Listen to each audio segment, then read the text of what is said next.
The airport security officer stopped me just before boarding, looked at my passport twice, then looked directly at me. "Sir, please step over here." I thought it was a random security check. Then he called his supervisor, and within minutes, 3 officers were standing around me. People were staring, and I could feel my hands getting cold. I had no idea what was happening. What I didn't know was that someone from my own family had put my name into a system that could have ruined my life.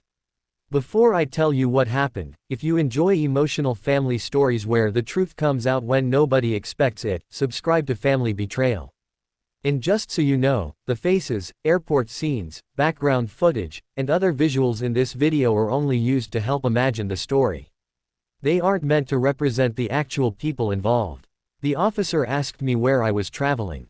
"Chicago," I answered. "Business trip." He typed something into his computer, then stopped. "Who booked your ticket?" he asked. My stomach tightened. "My brother," I said. That was the first moment I realized this wasn't random. My brother, Daniel, had always been the responsible one in our family. At least, that's what I believed. He handled our father's business after Dad died, while I moved away and started my own life. A week before my flight, Daniel had called me and offered to pay for my ticket. He said he wanted us to repair our relationship. Now an officer was asking me about him. Then the supervisor leaned toward me and quietly said, "Sir, we need to ask you about a report connected to your identity." I couldn't breathe for a second. "What report?" I asked. He looked at me and said, "That's what we're trying to determine." And then he asked a question that made my blood run cold. "Have you ever given your brother a copy of your passport?" I told the supervisor that Daniel had a scanned copy of my passport because he'd helped me with some paperwork months earlier. The officer exchanged a quick look with him, and that scared me more than anything else. I kept thinking about the last few months. Daniel had suddenly become unusually friendly. He called me almost every evening. He asked about my bank account, my address, my travel plans, even whether I still had the old documents from our father's company. At the time, I thought he was finally trying to rebuild our relationship. Now I wondered if every question had a purpose. The supervisor asked me to sit down while they made another call.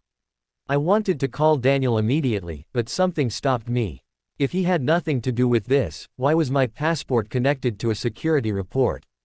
A few minutes later, the supervisor returned with a printed document. He didn't hand it to me.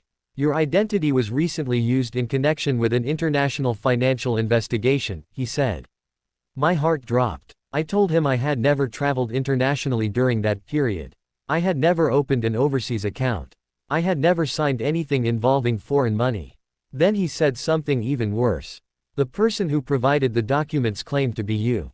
I stared at him. Someone had used my identity. But why? Then my phone vibrated. It was a message from Daniel. "Don't talk to anyone. I'm coming." I read it 3 times. He knew. That was the moment my fear turned into anger. I suddenly remembered something I'd ignored.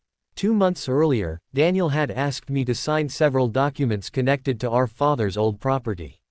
He told me they were routine papers needed to transfer ownership. I had signed them without reading every page. Now I wondered if those documents had been something completely different. I looked at the officer and asked, "Can I see what was submitted using my name?" He hesitated. Then he said, "We can show you one thing." He placed a photograph on the desk. It was a copy of my passport. But underneath it was a signature I had never written. And beside that signature was the name of a company I had never heard of. I felt the room spinning.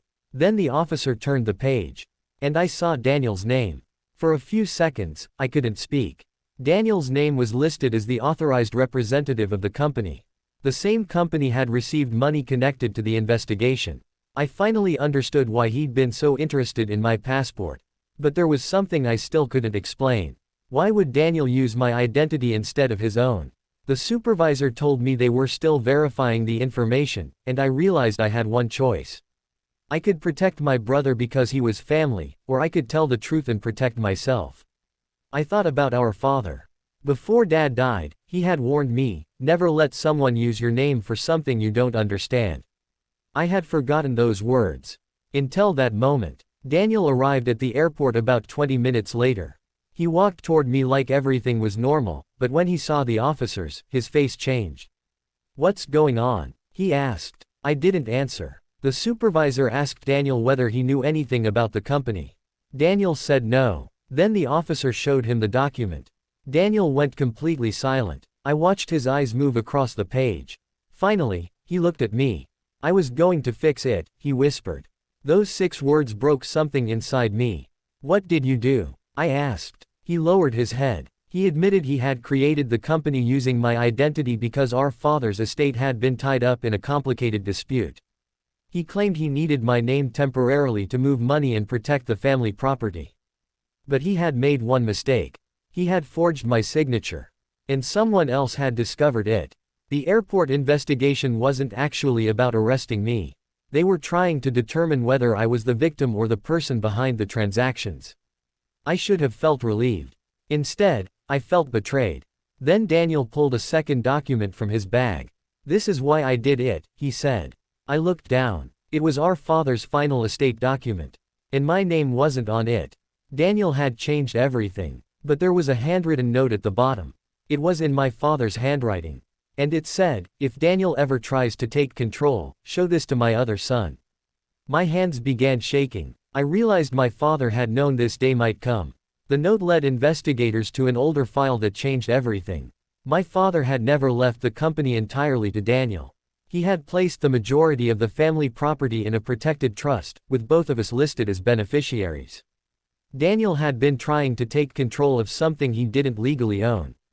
But the worst part wasn't the money.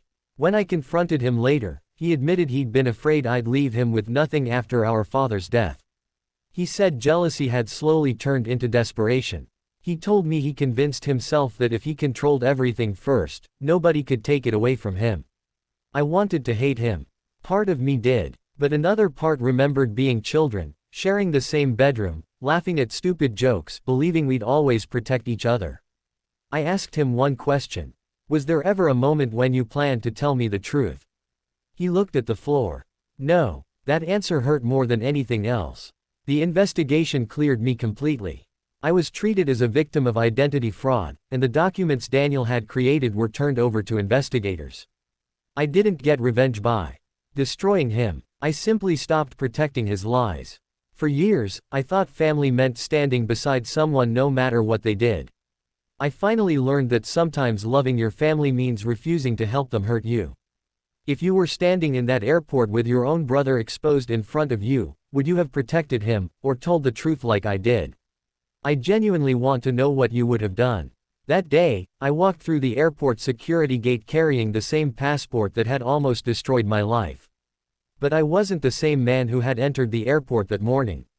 I had lost trust in my brother, but I had finally gained trust in myself. And sometimes the truth doesn't arrive gently. Sometimes it stops you at an airport, puts your whole life on a table, and forces you to choose who you really are. If this story made you think about someone in your own family, share it with a friend or relative who might need to hear it. Leave your thoughts in the comments, and subscribe to Family Betrayal for more stories where the truth always finds a way out. Because the hardest betrayal isn't when a stranger lies to you. It's when someone you trusted with your name decides to use it against you.